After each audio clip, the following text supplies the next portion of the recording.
but they really have. And great piece on .com today from Kirk Goldsberry talking about this exact thing. Yo, what's going on? What it do? Scat Squad.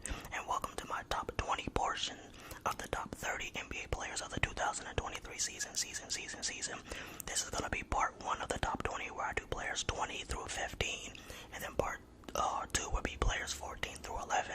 And I will be using the same criteria I use for the top 30 for the top 20 and moving forward, okay? And I must say this off ripped, I made my entire list after I did the top 30 players 30 through 20. I made the list in entirety, and I accidentally left Anthony Davis off the list. Obviously, he's a top 20 player, so we're gonna have to either kick somebody out of the top 30. My vote is for Julius Randle, or I can just cram in Anthony Davis to the top 30. So basically, we're cramming 31 players into 30 slots. So that means Anthony Davis is going to have to share a slot. So for example, let's just say I believe Anthony Davis is the 15th best player. Whoever I believe is below him is going to be 15B. And then a player I believe is better than Anthony Davis will be 14, alright? Now, I'm not saying that's where his ranking is, but I'm just giving a clarification. Yeah, so just work with your boy, man. But yeah, players 19 through 13 are highly controversial, man. If you know enough basketball, you can make a good argument for any of those players between that range. This is definitely the most controversial part of the list because there's little separation between these players. And we're also going to start putting some respect on some very underappreciated and underrated players. Cough. Alright, so let's just hop straight into it. Number 20, we're going to start things off with PG-13, Paul George, who averaged 23.8 points per game, 6 rebounds, and 5 assists in 56 games. He did also make another all-star appearance. Paul George, we know what he brings to the table. You can make an argument, but I think it's true actually. He has the best handles at that position ever. You can throw players like Kevin Durant, Larry Bird, or even Scottie Pippen in there. But in terms of just breaking down a defender off the dribble, I think you gotta give it to PG. He's a 3-level scorer, which is very important. That's probably the most important offensive trait in the league right now. He's a decent playmaker, probably a little underrated, very unselfish. He's a very good defender. I don't think he's as an elite defender as let's just say a Jason Tatum. I feel Tatum is a little bit better defender, but he's very elite still. I can't put him any higher just because he hasn't had quite the playoff success as some of these other players, and he's definitely had some bigger failures than a lot of these players I'm about to name above him. So I feel like 20 is the perfect spot to leave, to have Paul George. Like I said, he can do everything, two-way player. But he's inconsistent, and he's a second option. Alright, so next we have Trae Young, number 19. Trae Young, number 19. Averaged 26 points per game and 10 assists. Alright, so Trae Young. Now, some of you may have him higher on your list, like closer to the top 15. Like I said, it's like all these players are so close. There's little separation. You can make it the case for any of these players, honestly. It really just comes down to play style and like preference. But I feel like what separates Trae Young from the players we mentioned is that he's the clear number 1 option, and he's actually carried his team to the conference finals. Paul George did do that one year when Kawhi was injured, but besides that, we know we're not expecting that from Paul George. We expect Trae Young to make runs like that as the number 1 option.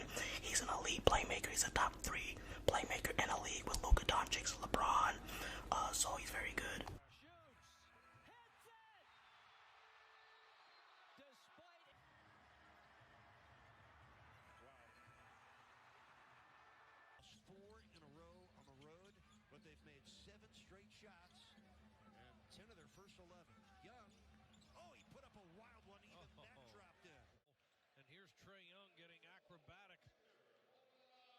As he gets a half a step there on Max Strus. 2 point-blank shots Dan Beal has missed.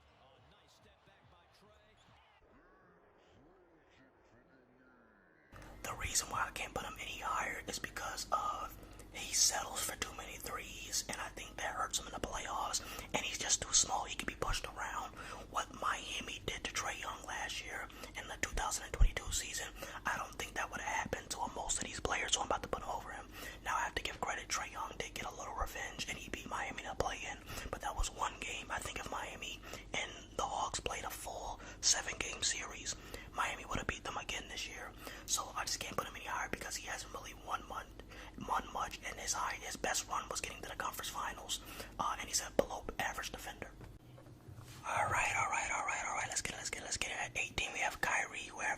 5-5, and also was selected to play in his 8th All-Star appearance. The reason why I have Kyrie over Trae Young is because I'd rather have him in a clutch still more, even though it's not like Trae Young isn't clutch. But if you're telling me last second, who do I want to put the ball in his hand? I know Kyrie can get to whatever spot on the floor he decides to. Like I said, what Miami did to Trae Young was be physical and just crowd him. You can't do that to Kyrie because his handle is so elite. He'll get to his spot no matter what. And Kyrie isn't going to just settle for threes. Now, sometimes it does work for Trae Young because his range is actually very impressive. So sometimes settling for threes doesn't hurt them, but a lot of times it does. In terms of scoring, Kyrie is a little more efficient than Trae Young's. Like I said, his shot selection is better. Trae Young is a better passer, but that's about it. Kyrie probably wins in everything else. Alright, so number 17, we got Donovan Mitchell, man. Alright, so Donovan Mitchell averaged 28, 4, and 4 in the regular season in 68 games. He also obviously made the All-Star team. The reason why I have Donovan Mitchell over Kyrie is I feel like he's a better number 1 option at this point in his career. Kyrie can still be a number 1 option, but I think Donovan is just slightly better at it. Donovan has just as much offense, if not more. He's a better athlete than Kyrie. Kyrie has better handles, but it's not like Donovan can't get wherever he wants to either on the court. And I'm a Celtics fan, as you guys know, and we played them like 2 or 3 times. They beat us every time, and even moments where Jaylen Brown and Tatum were both, I wouldn't say hot, but they were warm at least. Donovan Mitchell matched them every shot down the stretch, bro, and won the game in overtime. He does not stop. He's like when he gets in that mode, he's like LeBron, Jimmy Butler, like he just does not stop. And it's hard to score 70 points, man. He's probably one of the most offensive gifted players in the entire league, no matter what, like despite the position, man. He just has all the offensive talent in the world, bro, especially at his height at 6'1". That's hard to do, man. That is very hard to do. And he competes on the defensive end. He may not be a good defender, but he's active. Alright, now this is where I'm about to talk my SHI. I can't say the word, you know, I'm trying to get that paper. I need to get monetized. But I do got Shai at 16 and put this BS up on the screen. I saw that people were saying Shai is on the same level, if not better than Jason Tatum. That is nonsense. What has Shai done in the playoffs? I'm about to say good things about Shai, but what has Shai done in the postseason? Tatum has a 51-point game against the MVP and has been to the finals. Alright, anywho, Shai averaged 31 points per game with 5 assists. He was first in deflections. He was first in loose balls recovered. Damn, he was actually first in shot blocks as well for the guards. And now, I am not a Shai hater. I think if you want to say in terms of skill set specifically, he's top 10, fine.